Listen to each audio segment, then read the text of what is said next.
سورہ نمل آیت نمبر 38 میں حضرت سلیمان علیہ السلام اپنے درباریوں سے فرماتے ہیں، تم میں سے کون ہے جو ملکہ تخت میرے پاس لا سکتا ہے؟ چونکہ حضرت سلیمان علیہ السلام کی بادشاہت انسانوں، جنات اور پرندوں تک محیط تھی، اس لیے ایک طاقتور جن عفریت نے عرض کیا کہ وہ اس مجلس کے برخاست ہونے سے پہلے وہ تخت لا سکتا ہے۔ لیکن پھر حیرت انگیز طور پر ایک عام انسان نے، جس کے پاس کتاب کا علم تھا، کہا کہ میں اسے پلک جھپکنے سے پہلے آپ کے سامنے حاضر کر دیتا ہوں۔ اور پھر چشم زدن وہ وقت وہ تخت جو ہزاروں کلومیٹر دور تھا، حضرت سلیمان علیہ السلام کے سامنے رکھ دیا گیا۔ حضرت سلیمان علیہ السلام اس وقت فلسطین میں تھے اور ملکہ سبا کا تخت موجود تھا یمن شیبہ میں، تقریباً 2000 کلومیٹر کی دوری پر۔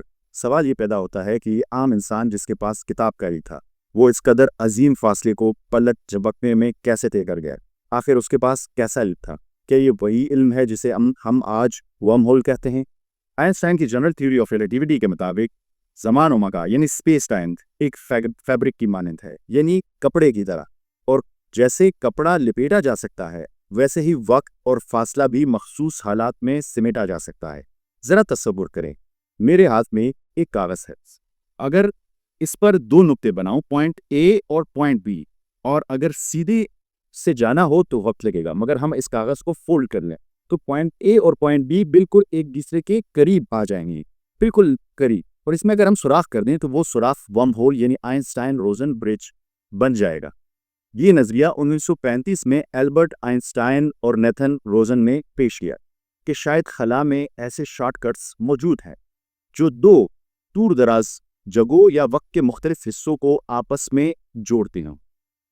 اب دلچسپ بات یہ ہے کہ نظریاتی طور پر اگر ہم کوئی ورم ہول بنا لیں یا کسی موجودہ ورم ہول کو استعمال کے قابل بنا لیں تو ہم زمین پر کسی بھی شہر یا دوسرے شہر تک فوراً پہنچ سکتے ہیں، یا یہاں تک کہ کہکشاؤں گلیکسیز کے پار سفر بھی ممکن ہو سکتا ہے۔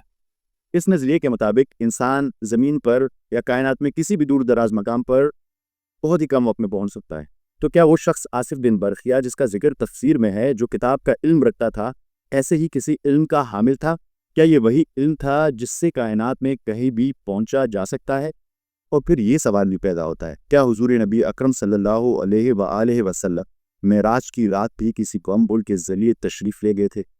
اور کیا سورہ معارج میں جب اللہ تعالیٰ فرماتے ہیں کہ وہ اللہ جو معارج کا مالک ہے، جس پر فرشتے اور روح چڑھتے ہیں ایک دن میں جو 50,000 سال کے برابر ہیں، تو کیا یہ معارج دراصل ورم ہول ہے؟ معارج کا لغوی معنی ہے چڑھنے کے راستے، اوپر چڑھنے کے راستے۔